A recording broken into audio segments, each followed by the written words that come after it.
नमस्कार, आप सभी का स्वागत गांव किसान में। मैं हूं मुकुल शर्मा।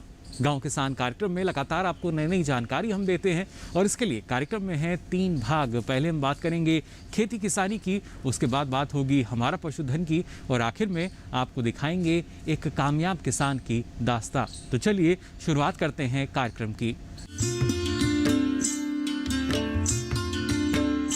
किसान बहनों भाइयों, आपके लिए खेती किसानी में नई जानकारी हम लेकर आते हैं या किस तरीके से उन्नत तकनीक का इस्तेमाल अब होने लगा है। आज भी कुछ ऐसी ही खास जानकारी आपके लिए हम लेकर आए हैं। तो आइए देखते हैं क्या है खास खेती किसानी में।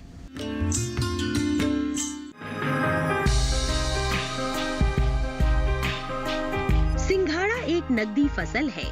हमारे यहाँ सिंघाड़े के कच्चे व ताजे फलों का उपयोग किया जाता है। सिंघाड़े में प्रोटीन 4.7% और शर्करा 23.3% होती है। इसके अलावा इसमें कैल्शियम, फास्फोरस, लोहा, पोटेशियम, तांबा, मैग्नीज, जिंक और विटामिन सी सूक्ष्म मात्रा में पाए जाते हैं। वैसे तो तालाबों में सिंघाड़े की खेती की जाती है, लेकिन आधुनिक तकनीक अपनाकर खेतों में भी सिंघाड़े की खेती की जा सकती है। सिंघाड़े की खेती करने के लिए सामान्य खेत में मेड़ों की ऊंचाई बढ़ाकर इसका भरपूर उत्पादन लिया जा सकता है। उत्तर प्रदेश सहारनपुर जिले के नंदी फिरोजपुर गांव के किसान सेठपाल सिंह खेती में नए नए प्रयोग पर विश्वास रखते हैं। वो अपने खेतों में सिंघाड़े उगाकर बाकी किसानों के सामने मिसाल पेश कर रहे हैं। वो बताते हैं कि जून माह के मध्य में सिंघाड़े के पौधों की रुपाई की जाती है।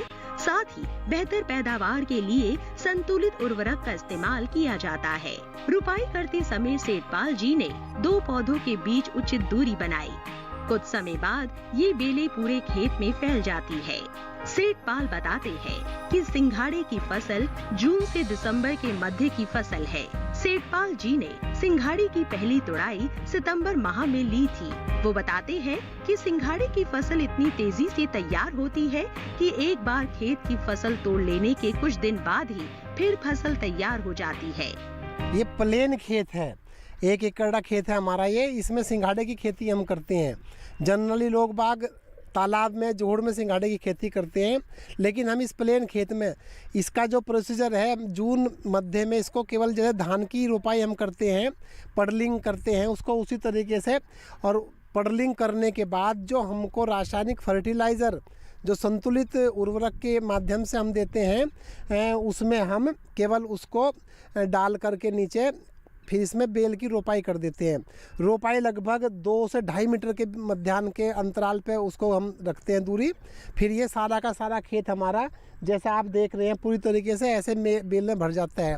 इसका जो हमारा है ये जून मध्य से लेकर के हमारा, और ये दिसंबर तक की फसल है। दिसंबर में चूँकि पाला पड़ना शुरू हो जाता है तो इसलिए ख़त्म हो जाती है ये मेरा सिंघाड़ा जो है, इसमें ये 18 सितंबर को इसकी पहली तुड़ाई हुई थी और 18 सितंबर के बाद अब तक लगभग हम 6 तुड़ाई इसकी कर चुके हैं। लगभग 4-5 दिन जब एक पर एक तरफ से तुड़ाई शुरू करते हैं तो 4 आदमी लगभग प्रतिदिन 2.5 से 3 क्विंटल सिंघाड़ा हम निकालते हैं और इसको एक बार खाली करने में 5 से 6 दिन तक लगते हैं। इस तरह मुनाफे का सिलसिला बना रहता है। लेकिन इसकी विधिवत जानकारी के लिए सेठपाल सिंह ने कृषि विज्ञान केंद्र से संपर्क किया और वहां से तकनीकी जानकारी लेकर सिंघाड़े की खेती शुरू की। वो बताते हैं कि बाजार में उनके सिंघाड़े की अच्छी खासी मांग रहती है, जिसका मुख्य कारण साफ पानी में फसल का तैयार होना है। इससे सिंघाड़े की गुणवत्ता और स्वाद बना रहता है। कृषि विज्ञान केंद्र में पहले डॉक्टर पीके सिंह जी थे, अब डॉक्टर आगे कुशवाहा जी हैं। उन्होंने हमें इसके बारे में बड़ी टेक्नोलॉजी दी। तकनीकी जानकारी मिलने के बाद फिर हम पिछले कई साल से हम सिंघाड़े की खेती कर रहे हैं। इसमें एक तो कम पानी है, मात्र 1 फीट पानी है, जिसका मैं देख रहा हूँ केवल इतना ही पानी इसमें मेरे सिंघाड़े के खेत में है। और उससे आगे जा कर के जब हम इसमें इतना हम वो करते रहते हैं, इतने कम समय की मात्र 6 महीने की फसल में इतनी दूसरी कोई फसल नहीं है जितनी इसमें उत्पादन इसका और जितना मुनाफा इसमें होता है। अच्छा, हमारा सिंघाड़ा मार्केट में जाने के बाद जो लोकल सिंघाड़ा आता है तालाब का, चूँकि वो पानी गांव का पानी आता रहता है, गंदा पानी होता है उसमें। अगर हम उसमें से ये सिंघाड़े में हमारा 4 से 5 रुपए पर केजी के हिसाब से हमारा एक्स्ट्रा बिकता है। इसको खाने से टेस्ट इसके अंदर है, मिठास बहुत ज़्यादा है। जो व्यक्ति एक बार आता है तो लेकर के दोबारा ज़रूर लेकर के जाता है इसको। तो जाना आपने। इसी के साथ ही गांव किसान में यहाँ वक्त हो चला है छोटे से ब्रेक का। ब्रेक से लौटेंगे तो बात करेंगे हमारा पशुधन की भी। आप बने रहिए दूरदर्शन किसान पर।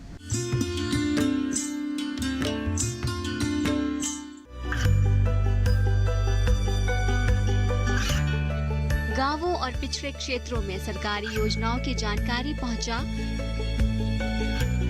देश में कौशल और क्षमता विकास कर ग्रामीणों को सामाजिक बदलाव और विकास से जोड़ने की दूरदर्शन किसान की पहल चौपाल चर्चा देखें सोमवार से शुक्रवार सुबह 9 बजे।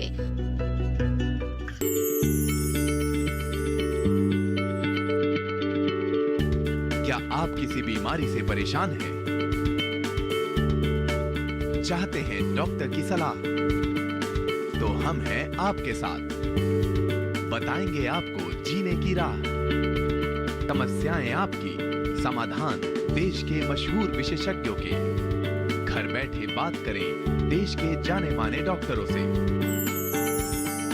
हमारे लाइव प्रोग्राम स्वस्थ किसान में हर शनिवार शाम 6 बजे से 7 बजे तक।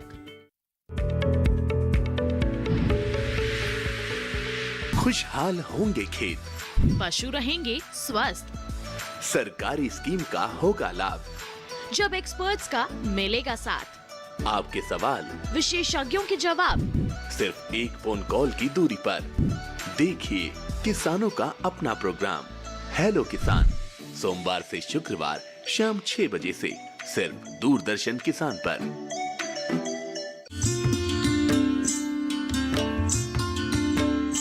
ब्रेक के बाद आप सभी का एक बार फिर स्वागत गांव किसान में। अब आइए बात करते हैं हमारा पशुधन की। हम सभी जानते हैं कृषि और पशुपालन एक दूसरे के पूरक हैं, यानी इनके साथ साथ अगर हमारे किसान आगे बढ़ें तो और भी ज़्यादा लाभ ले सकते हैं। हमारा पशुधन में क्या है खास, आइए देखते हैं।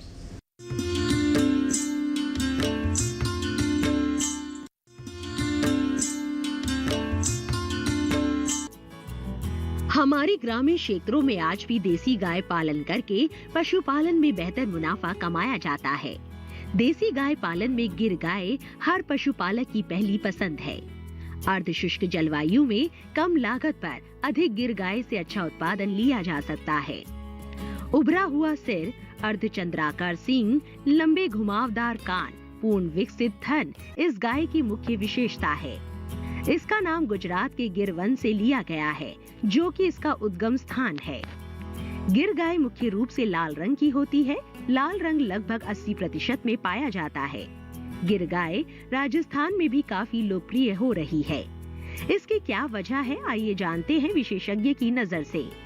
गिर गाय राजस्थान की जलवायु के लिए अनुकूलित। इसमें गाभिन होने की ज्यादा क्षमता होती है। प्रतिरोधक क्षमता बहुत बेहतर होती है। गिर गाय का दूध काफी पौष्टिक होता है। इस नस्ल में प्रजनन संबंधी समस्याएं नहीं आती। देसी गाय पालन से जहां दूध की उपलब्धता बनी रहती है, वहीं खेती के लिए जैविक खाद और जैविक कीटनाशक आसानी से बनाए जा सकते हैं, जिससे खेती में भी अच्छा लाभ लिया जा सकता है। आहार और आवास के साथ साथ पशुओं का बेहतर स्वास्थ्य इस व्यवसाय में सफलता की कुंजी है। समय समय पर पशु के स्वास्थ्य की जांच करते रहे। भारत के देसी दुधारू नस्लों में गिर गाय का अत्यंत महत्वपूर्ण स्थान है। मूलतः गिर गायें गुजरात के गिर जंगलों तथा राजकोट के जिले के आसपास में इनकी संख्या सबसे अधिक पाई जाती है। और गिर गायें अपने कई गुणों के कारण बहुत ही विशेष स्थान रखती है, जैसे अधिक गर्मी सहन कर सकते हैं, दूध उत्पादन क्षमता बहुत अच्छी है, तथा पहली बार जो बछड़ी या गाभन होने की उम्र है वो भी इसमें बहुत ही सामान्य है। साथ ही जो इनके जो लक्षण हैं गिर गाय के, वो किसी अन्य नस्लों से बिल्कुल अलग हैं। आप दूर से पहचान सकते हैं कि ये गिर गाय हैं या नहीं है। इस गाय की एक बड़ी विशेषता ये है कि ये गाय चरने के बाद अगर आप दिन में थोड़ी चराई करा दें तो इनकी दूध उत्पादन क्षमता में बहुत ही आप देखते हैं बहुत ही वृद्धि पाई जाती है। ऐसी इस नस्ल का जो इसके लक्षण हैं, जो इसकी उत्पादन क्षमता है, वो भारत की दुधारू गायों में अत्यंत महत्वपूर्ण स्थान रखती है। साथ ही गिर गायों में जो दूध देने की क्षमता है वो देसी गायों में बहुत ही विशेष स्थान रखती है। गिर गाय के बारे में मैं आपको बताना चाहूँगा कि इन गायों का सबसे बड़ी जो बात है वो ये है कि देसी गायें हैं और भारत की जो जलवायु है, खासकर राजस्थान की जलवायु है, उसमें पूर्णतः ये इनके अनुकूल हैं। साथ ही ये गायें अपने उत्पादन क्षमता को, जैसे गुजरात में जो उत्पादन क्षमता है वही हमारे यहाँ इसकी उत्पादन क्षमता है। साथ ही इनके जो ज्ञापन होने की जो उम्र है या इनके मान लीजिए जो इनके ब्रीडिंग है वो बहुत ही लगातार है, उसमें कोई भी समस्या नहीं है और यहाँ की आब हवा और यहाँ के वातावरण के बिल्कुल अनुकूल है। राजस्थान में बहुत से किसान आज गिर गाय को रख रहे हैं जिससे इनका संरक्षण हो रहा है और साथ ही आने वाले समय में गिर गाय को और अधिक महत्व मिलेगा और अधिक बढ़ावा मिलेगा, क्योंकि गिर गाय का जो दूध है वह बहुत ही स्वादिष्ट और सभी को भाने वाला है। और कैलोरी की बात करें, विटामिन की बात करें, प्रोटीन की बात करें, जो फैट की बात करें, इसका जो दूध है वो बहुत ही सुपाच्य तथा स्वाद वाला है। गिर गायों की आज के समय में जो किसान रख रहे हैं जिसका बड़ा कारण है कि इनमें कोई भी प्रजनन संबंधी समस्या नहीं है, बीमारी की समस्या नहीं है। साथ ही उत्पादन क्षमता है वो किसान के लिए बहुत ही उनके लिए लाभकारी है। गांव किसान में आगे बढ़ते हैं और बात करते हैं इस माह के पशु कैलेंडर की। यानी आपका जो पशु है वो स्वस्थ रहे, निरोगी रहे, इसके लिए आपको किन किन बातों का ख्याल रखना होगा, आइए जान लेते हैं। जून माह का पशु कैलेंडर 2021। जून माह में ध्यान देने वाली बातें। एचएस एवं बीक्यू टीकाकरण के 10 से 15 दिन पहले सभी पशुओं की डिवर्मिंग कर देनी चाहिए ताकि टीका प्रभावी हो सके। पशुओं को 50 से 60 ग्राम खनिज मिश्रण एवं 20 ग्राम नमक प्रतिदिन देना चाहिए। गर्मियों के मौसम में पैदा की गई ज्वार में जहरीला पदार्थ हो सकता है जो पशुओं के लिए हानिकारक है। बरसात के मौसम में चारे की अच्छी पैदावार लेने के लिए ज्वार एवं मक्का की बुआई करें। चूंकि जून का महीना काफी गर्म रहता है, इसलिए पशु के लिए अलग से शेड का निर्माण करना चाहिए तथा अधिक से अधिक स्वच्छ पानी पिलाना चाहिए। अधिक दूध देने वाले पशुओं को तरल कैल्शियम फास्फोरस 70 से 100 ग्राम प्रतिदिन पिलाएं। पशुओं को बाह्य परिजीवियों से बचाने के लिए पशु चिकित्सक की सलाह पर दवा का प्रयोग नियमित रूप से करें।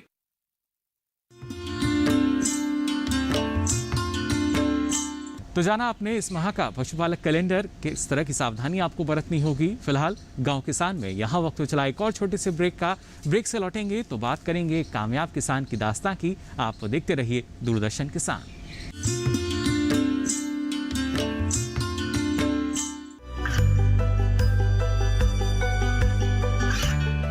गांवों और पिछड़े क्षेत्रों में सरकारी योजनाओं की जानकारी पहुंचा। देश में कौशल और क्षमता विकास कर ग्रामीणों को सामाजिक बदलाव और विकास से जोड़ने की दूरदर्शन किसान की पहल चौपाल चर्चा देखें सोमवार से शुक्रवार सुबह 9 बजे।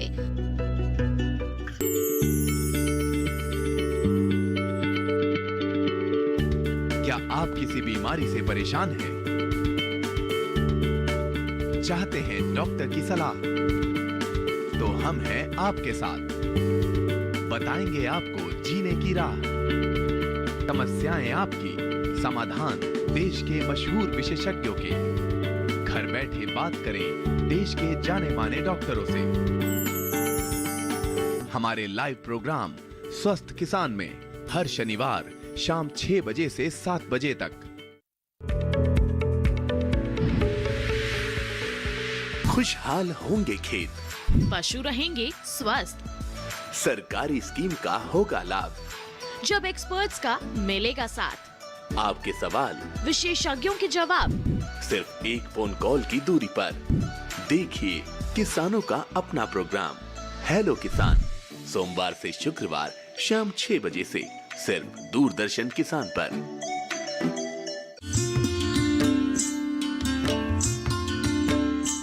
ब्रेक के बाद आप सभी का एक बार फिर स्वागत गांव किसान में।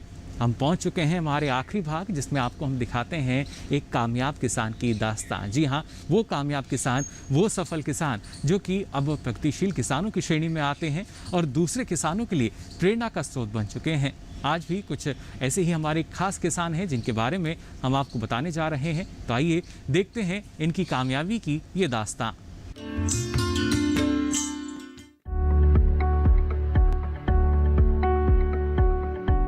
रासायनिक खेती और उससे मिलने वाली उपज के गंभीर परिणामों से किसानों के साथ साथ ग्राहक वर्ग भी अच्छी तरह वाकिफ है। इन्हीं परिणामों का नतीजा है कि किसान अब वापस जैविक खेती को अपना रहे हैं। लेकिन बाजार में मिलने वाले उत्पाद को जैविक कैसे माना जाए, कैसे समझा जाए कि उक्त किसान ने वाकई में जैविक तरह से फसलोत्पादन किया है? इन तमाम सवालों का एक ही जवाब है और वो है प्रमाणीकरण जैविक खेती।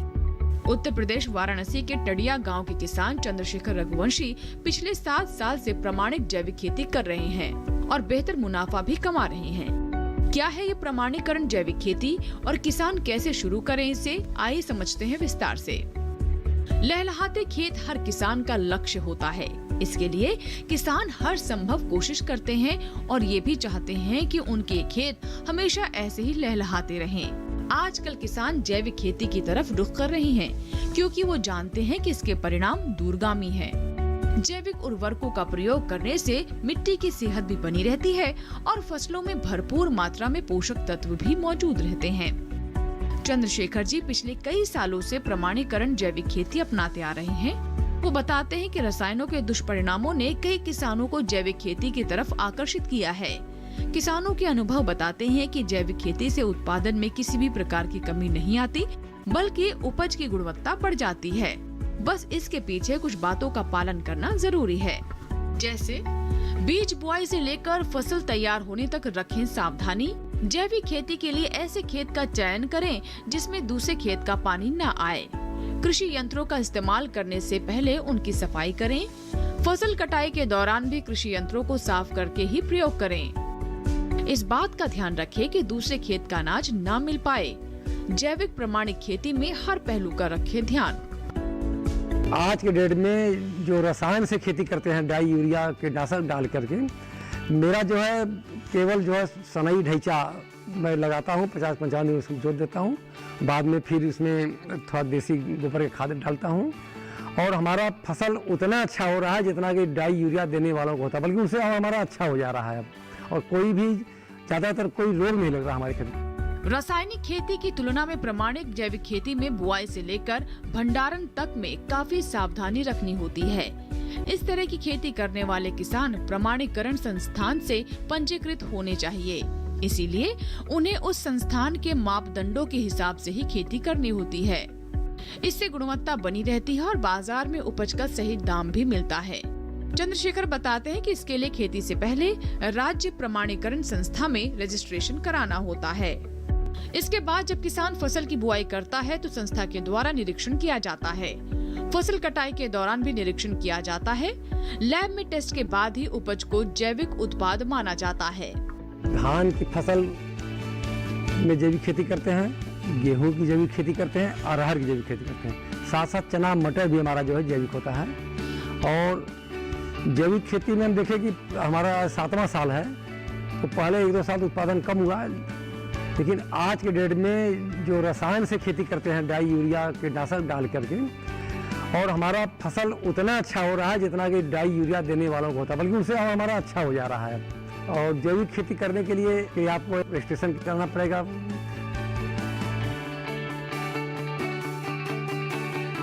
के बाद उनके इंस्पेक्टर आते हैं, आपका जो है कटाई के समय आते हैं, बुआई के समय आते हैं, उनका इंस्पेक्शन होता है। उसके बाद फिर आपका जो है लैब टेस्ट में जाता है आपका अनाज, कि आपका अनाज जैविक है कि नहीं है। तब आपको एक प्रमाणीकरण संस्था से उसको प्रमाणित होता है, सील मुहर लगता है। फिर आप उसको बाजार में कहीं भी आप बेच सकते हैं। फिर उसमें आपको कोई बेचने में, मार्केटिंग करने में दिक्कत नहीं। चंद्रशेखर जी मानते हैं कि किसान को वापस जैविक खेती की ओर लौटना चाहिए। इससे मिट्टी और पर्यावरण शुद्ध रहेगा, साथ ही मानव शरीर बीमारियों से बचा रहेगा। ज्यादातर किसान इस बात को लेकर परेशान रहते हैं कि जैविक खेती से उत्पादन मिलेगा या नहीं। तो इसका जवाब सुनिए खुद चंद्रशेखर जी से। शुरुआत हुआ है, पहले तो जैविक खेती होता ही था 50-60 साल पहले, तो भी थोड़ा सा किसान डर रहा है। वो खेती करने के नाम पर डरता है कि पता नहीं उत्पादन होगा या नहीं होगा। लेकिन हम वो 6-7 साल से कर रहे हैं तो हम पूरा विश्वास देते हैं कि किसान अगर बीज इच्छा शक्ति करके अगर तैयार होता है तो 2-3 साल बाद उसका उत्पादन बढ़ेगा। और जो प्रदूषण इसमें जो यूरिया से, डाई से, कीटनाशक से पूरे समाज जो में बीमारी फैल रही है, पूरा हमारा जल प्रदूषित हो जा रहा है, हमारा वायु प्रदूषित हो जा रहा है, इससे बचत होगी। एक समाज का बहुत बड़ा उपकार होगा। ये जैविक खेती करने के बाद जो जैविक अनाज होता है इसमें बहुत ही ज़्यादा पोषक तत्व होता है। हमारे जानवर भी जो है स्वस्थ रहते हैं और खाने वाले मनुष्य भी स्वस्थ।